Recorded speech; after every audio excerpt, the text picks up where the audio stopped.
Hey students, welcome to the channel. It's me Yami. Yes, continuing with the series of teaching you guys the basics of English. जहाँ पे हमने previous lecture में देखा था about what is communication, किस तरीके से communication होता है, क्या technical terms use होते हैं, communication को हम किस तरीके से समझ सकते हैं. It's not just speaking and listening, it's more than that. तो उसी के बारे में थे लास्ट के जो lectures. In case you have missed you can absolutely check out my previous 2 lectures. And आज के लेक्चर में हम पढ़ेंगे what are the barriers in communication and साथ ही will also practice some of the MCQs related to whatever we have studied up till now. ठीक है, तो ये जो एमसीक्यू प्रैक्टिस है वो आपको हेल्प करेगी to perform really well in your competitive examination जहाँ पे इंग्लिश का पोर्शन रहता है.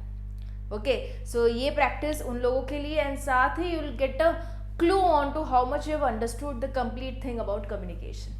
ठीक है, तो let's begin with the topic that is barriers into communication. So what do you mean by barriers? Hindrance, obstacles, मतलब कि रुकावटें जो कम्युनिकेशन में आती है जिसकी वजह से the communication is not happening effectively. ठीक तरीके से अगर कम्युनिकेशन नहीं हो रहा तो देयर इज सम प्रॉब्लम. कोई किसी वजह से the message which is to be passed on from the sender to the receiver ठीक से पास ऑन नहीं हो पा रहा. तो what could be those barriers? Okay, the factor that make communication slow और ineffective are called the barriers to communication. Major barriers कौन से हैं? तो पहले हैं लिंग्विस्टिक बैरियर और you can say semantic barrier. Linguistic मतलब कि language. Okay, if in case I am Gujarati, you are Marathi and I am explaining your theory into Gujarati, will you be able to understand? No. This is what is a linguistic barrier. मतलब कि जो इंसान बोल रहा है अगर उनकी language receiver वालों को नहीं आती, समझ में नहीं आती, he won't be able to understand any of the things you are speaking. Okay, so that is what is a linguistic barrier. So यहाँ पे when the speaker uses the words of the language which the listener does not understand correctly, a linguistic barrier is formed. To avoid this, इसको avoid करने के लिए speaker should fully aware of the context of the words. इसको अगर आपको avoid करना है तो previously speaker को पता होना चाहिए कि जिस audience से मैं बात करने जा रहा हूँ उनको कौन सी language convenient रहेगी.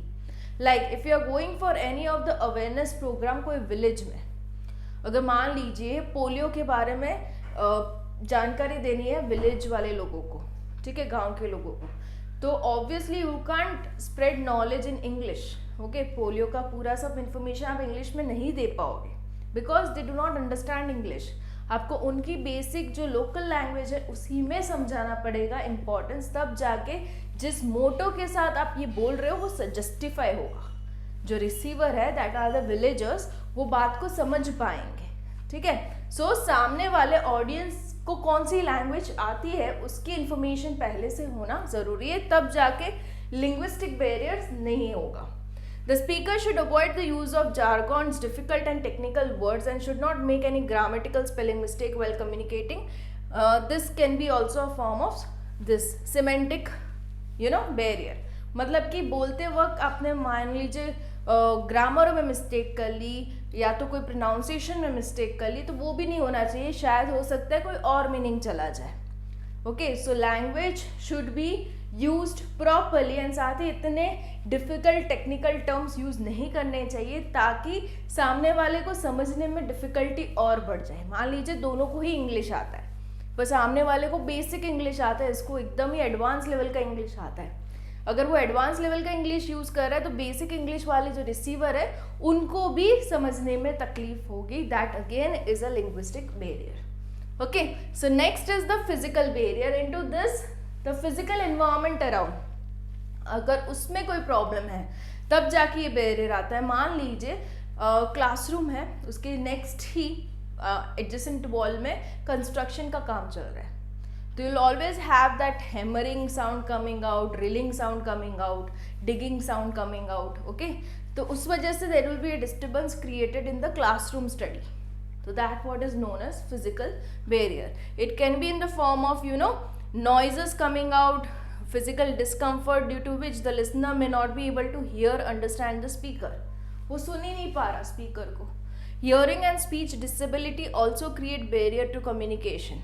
ये भी हो सकता है कि उसको फिजिकल डिसेबिलिटी हो, सुनने में प्रॉब्लम हो, तब जाके भी कम्युनिकेशन ठीक से नहीं हो पाएगा। The one who are not able to hear well, deaf नहीं है बट परसेंटेज ऑफ हियरिंग कम है, तब जाके भी you will have a communication barrier, ठीक है। That comes into physical. अभी interpersonal, if the attitude of the speaker and the listener does not synchronize to make something happen or work at the same time of the speed, that is what is known as interpersonal।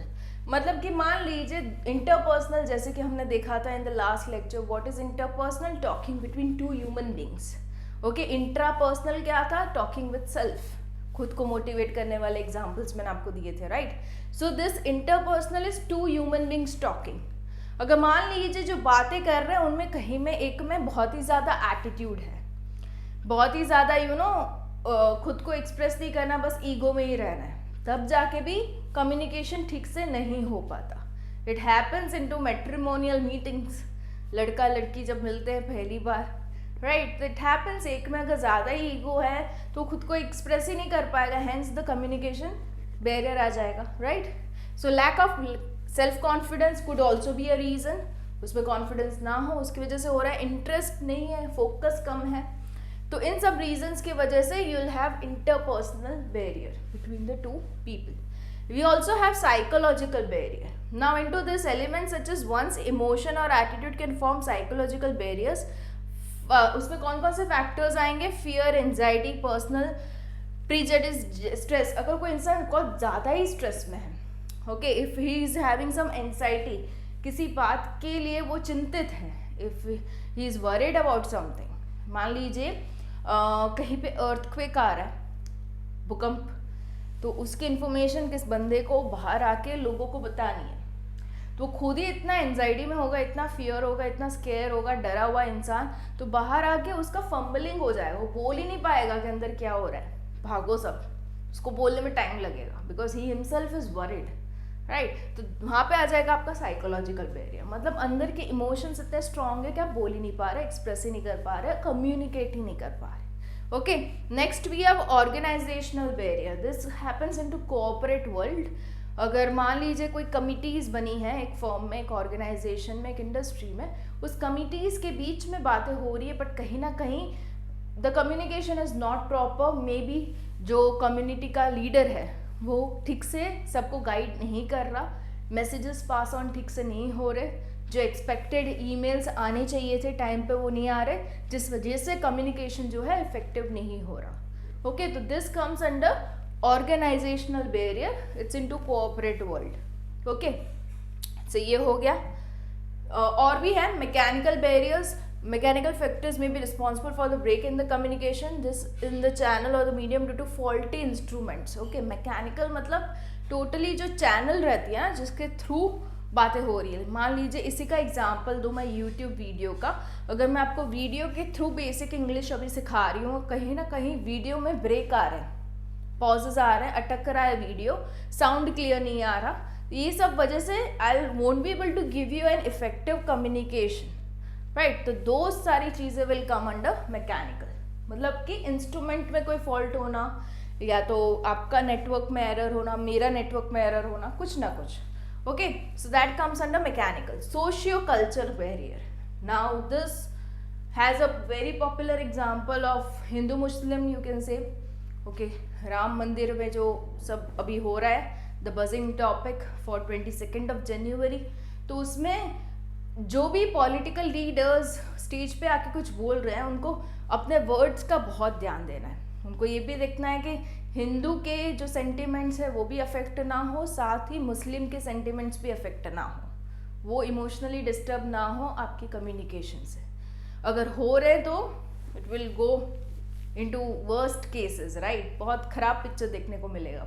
So that shouldn't happen. तो अगर हो रहा है, अगर ऐसी चीज़ें हो रही है, means there is a barrier, socio culture barrier, मतलब कल्चरल रिलेटेड बैरियर्स, रुकावटें। Okay, so that comes under this. So काफ़ी सारी मल्टीनेशनल कंपनीज हैं जो स्टेप्स लेती हैं to take care that people can work across cultures with sensitivity.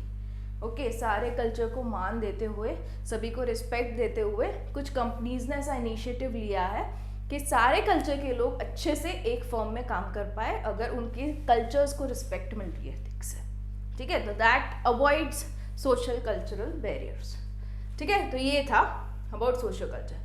Coming to the MCQ solution now, so let's begin with some MCQs into this session and we'll proceed with more practice. आगे भी और practice करेंगे MCQ की इसी chapter के in the next session also. So अभी के लिए we'll have 5 MCQs done with you guys. So what does a straight back posture display? Okay, अगर आप किसी भी जगह एकदम straight back के साथ बैठे हो तो वो क्या डिस्प्ले करेगा, क्या रिफ्लेक्ट करेगा? It will definitely reflect your confidence. Okay, so that comes with the answer, the yellow one, that is confidence. अगर आप यूं करके बैठे हो, okay, bend shoulder, back bend, तो क्या डिस्प्ले होता है? It displays that you are not very confident, you are not very sure कि मुझे ये जॉब चाहिए भी नहीं चाहिए, okay. So once you are with your back straight, you absolutely give your confidence. Then which of the following is an example of communication? Oral communication. Oral मतलब कि आप words को use करते हुए communicate कर रहे हो. Talking over a phone, getting information through pamphlet, handouts, writing a message on social media platform. No. तो इन सारे में बोल के कहाँ communication हुआ? बोलते हुए. So that is talking over a phone. Okay, the very option number 1. The next in the list is which is the part of the process of communication from the following. जैसे कि हमने वो पूरा chart देखा था, remember communication process का, sender, decoding, encoding, receiver, वो वाला. So encoding is the part of the communication process, right. Last वाला MCQ जो 5 कर रहे हो उसमें से 5th I will give you into homework. I need the answers in the comment section below. Which of the following this example is an example of a positive feedback? मतलब कि आपको जो फीडबैक मिल रहा है अच्छा खासा मिल रहा है, आपकी जो कम्युनिकेशन है उस पर आपको respond in a good way मिल रहा है, positive feedback. You are really irresponsible, ये तो नेगेटिव हो गया. Keep up the good work you are doing, ये पॉजिटिव है. What are you, why are you always late, again negative. None of the above. तो हाँ, बिल्कुल ही B option is the one which is positive feedback. ठीक है, ये आपको होमवर्क में मैं देती हूँ and you are suppose to answer me this into comment section below. Which of the following is an appropriate non-verbal communication at work? Okay, non-verbal मतलब कि words use ना करते हुए अपने खुद के body part gestures के थ्रू आप बताते हो, communicate करते हो. Tilting head while communicating, putting legs on the table, sitting straight and chattering continuously. मतलब अगर आप अप्रोप्रिएट की बात करो तो इनमें से जो सही अच्छा है वही ऑप्शन राइट होगा. Tell me in the comment section below. See you in the next lecture solving for the more MCQ just with you guys.